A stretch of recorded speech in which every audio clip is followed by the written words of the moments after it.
Estamos de regreso, esto es A Mi Manera y ahora me acompaña Pedro Llosa. Él es el autor de La Medida de Todas las Cosas, que es un libro de cuentos, 6 relatos dividido en 2 partes, pero que curiosamente mezcla temas que no son muy comúnmente mezclados en cuentos, que son la política y la economía. ¿Cómo estás, Pedro? Buenas noches, Patricia. Bien, gracias. Cuéntame un poquito. Sí, efectivamente lo que has dicho son cuentos que digamos, la temática general, en el centro está, digamos, la política, ¿no? Y topa con otras disciplinas. En algún momento iba a llamarse Historias Políticas, que no era un nombre muy atractivo, pero que de alguna manera recogía el espíritu de lo que estaba detrás, que es básicamente, digamos, mi interés por la política, mi preocupación por la política, ha ido a través de los años más allá de la figura coyuntural, ¿no? de la imagen de lo que, digamos, normalmente se conoce como política, y va un poco más al lado formativo. Yo soy profesor en los últimos años de secundaria, ¿no? Y siento que es ahí donde Pero eres economista también. Así es, así es. Justamente comencé enseñando muchos años economía, ¿no? Y ahora me he ido a cursos de política, ¿no? Y creo que es el momento en el cual tú le introduces la política al joven, ¿no? Y justamente tratas de decirle, mira, no, la política sin duda es todo lo que estás viendo en la televisión, pero también es un tema digamos, que está en los huesos, que está en tu relación con los otros, que está digamos, en una pareja, que está en una familia, ¿no? ¿Cómo nos ordenamos para todo, coexistir? ¿no? Claro. Y entonces, digamos, los cuentos han tenido, o creo que tienen todos ese tronco, que es abordar la política desde esa preocupación. A pesar de que en apariencia, digamos, los personajes pueden ser uno un profesor de política, otro un periodista de la sección política, entonces la política está aparentemente de manifiesto ahí, claro. Pero digamos, lo que más me interesa es un poco lo que va por debajo, ¿no? Que es las conversaciones, los conflictos, ¿no? Los dilemas morales de los personajes. Que son en situaciones cotidianas. Así es, donde tú no verías nada político. La política en las situaciones cotidianas, que en realidad es el reflejo de la política después también macro, ¿no? Exactamente, eso es lo que, de alguna manera, el libro tiene 2 partes. La primera son 3 cuentos en donde los personajes son una pareja.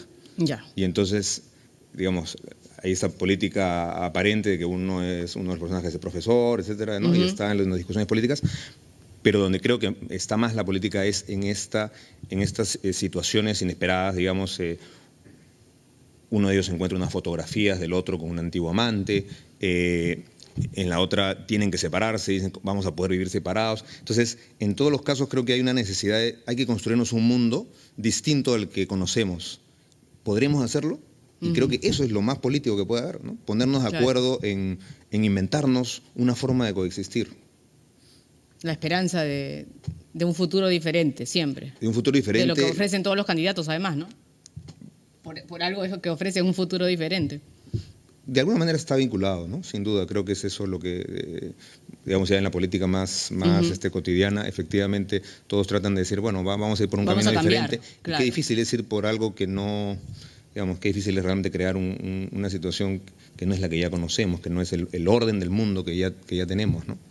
Efectivamente. Eso, digamos, tratar de llevarlo a la parte más pequeña, digamos, a la relación más pequeña, que es la de una pareja, digamos, la de 2 personas, la de 2 amigos. Ahora, está dividido en 2 partes porque las temáticas son de 2 cosas distintas. Porque esa primera parte, como te digo, son de parejas y está mucho hacia adentro. Son historias, digamos, donde lo que sucede mucho dentro de la mente de los personajes, ¿no? Y dentro de esta relación. Mientras que la otra mitad, la segunda mitad, ya son cuentos de muchos personajes, de muchos diálogos, y va un poco más hacia afuera, ¿no?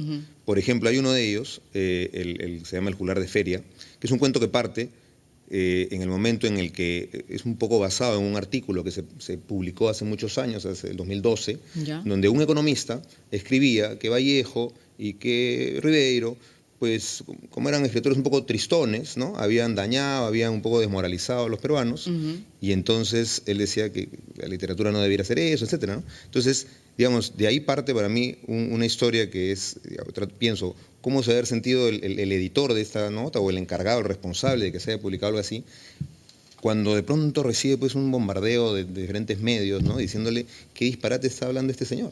Entonces, digamos, ese fue el punto de partida para mí para crear una historia de un hombre que se le va cayendo el mundo por haber permitido que se publique un artículo así. digamos, las consecuencias de ese error no solo se mantienen en el campo público, de decir, bueno, pues el jefe le llama la atención, Claro. el otro, no, sino que también en sus proyectos personales íntimos, en la búsqueda de su pareja, de pronto también comienza a aparecer este error en el espacio público. Entonces, todo el mundo comienza pues, a cuestionarlo. Tú eres el que diste pie El que a dejaste de publicar. ¿no? Entonces también esa es otra. Y en la parte económica me imagino también, porque los auspiciadores habrán también caído algunos o no tienen nada que ver ahí. Hay bastante de eso en la historia justamente, ¿no? Donde dicen, oye, lo sacamos, no lo sacamos, no, pero es un columnista que sustenta económicamente al diario y que nos interesa tenerlo porque está en nuestra línea política, pero al mismo tiempo, ¿cómo se mete a hablar de esto? Entonces, claro, yo siento que se encontraban en esa historia efectivamente dos mundos en los que yo he estado metidos, ¿no? El primero es digamos, mi formación de economista, efectivamente, ¿no?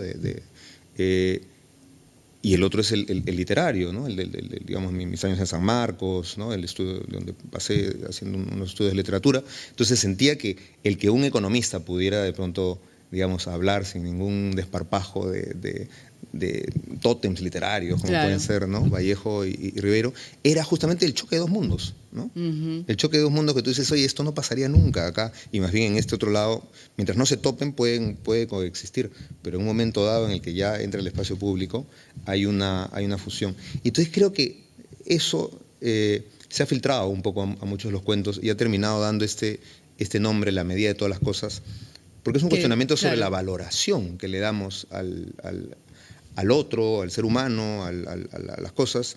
Uno de los cuentos que tiene un nombre parecido al libro, justamente va de un empresario que quiere construirse todo a base de irlo comprando, ¿no? Entonces necesita, ya tiene dinero, tiene todo el espacio en el mundo capitalista, pero requiere que consideren que también puede publicar un libro, que también puede reflexionar, y entonces dice, ¿cómo hago? Si eso no lo puedo hacer, títulos. También lo puedo comprar. Todo, ¿no? puede comprar, claro. Entonces, un poco digamos, he conocido esas historias, he tenido bastante material de donde inspirarme, vamos a decir, para poder...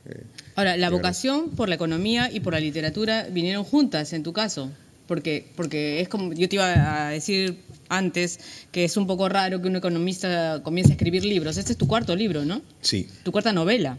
Libros de cuentos, todos libros de cuentos. Sí. Son cuentos largos y son libros grandes, y por eso parece que fueran novelas, pero...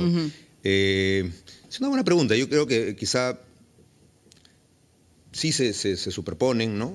Coexisten. O sea, en algún momento hubo la duda. En algún momento hubo algún nivel de vocación por la economía, ¿no? Sin duda.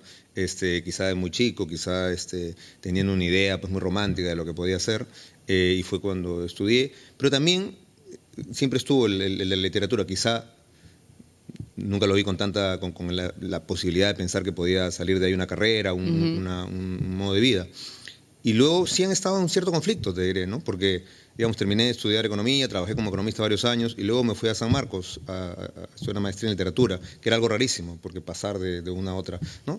Y ya en el mundo de la docencia dije, bueno, de repente, así como soy profesor de economía, pues voy a saltarme hacia la literatura y puedo ganarme la vida de esta manera. Y cuando lo intenté, lo descubrí, sentí que la literatura quería tenerla casi en un espacio sagrado de lector y escritor y seguir avanzando por el mundo en mi desarrollo docente como profesor de temas de economía y de política ahora, ¿no? Pero, por ejemplo, en economía me interesó mucho la historia del pensamiento económico. Fui profesor 3 años en una universidad de ese curso, porque sentía que era lo más cercano a la literatura. Había que leer clásicos, había que leer libros grandes, y muchas veces, digamos, los clásicos de economía del siglo XIX eran filósofos, eran escritores que tú los lees como lees una novela, ¿no? También has estudiado filosofía, ¿no? He llevado cursos efectivamente dispersos aquí en Holanda. Hice una maestría en el departamento de filosofía de Erasmus. Sí. Bueno, el libro se ha presentado en la feria Ricardo Palma, ¿no es cierto? Aquí lo tenemos, aquí está la portada y ya se encuentra en todas las librerías, me imagino. Está siendo distribuido, así con seguridad, así es. La próxima semana ya debería estar. Ah, ya, todavía no llega a todas. O sea, está saliendo, ha estado en la feria, pero parece que hay un hueco ahí de unos días entre que sale y llega a las mesas de las librerías. Bueno, pero ya pronto lo van a poder encontrar y Y entonces La medida de todas las cosas, el título que le da nombre a estos 6 relatos, tiene que ver con eso que me decías, con eso del valor que se le da. Del valor que le damos, de cuestionarnos un poquito cuál es nuestra métrica para mirar el mundo, ¿no? Un poco, creo yo, si puedo resumirlo todo, ¿no? Poner un poco en duda. Cuando estamos hablando, de repente estamos hablando de dos cosas completamente distintas. Claro. Pesar que nuestro diálogo se entienda, de repente los dos estamos viendo una foto desde dos ángulos. Bueno, porque depende de cada uno también qué valor le da a alguna cosa o qué precio le pone, ¿no? Que son dos cosas totalmente distintas. Así es. Porque la valoración, ¿no? Depende de qué métrica lees. Una sería el precio, otra es lo que tú decidas darle, ¿no? Es un poco esa. Bueno, pero mucha suerte entonces con ese Muchas gracias. cuarto libro. Muchas gracias, Patricia. Vamos a hacer el último corte y regresamos con lo último del programa.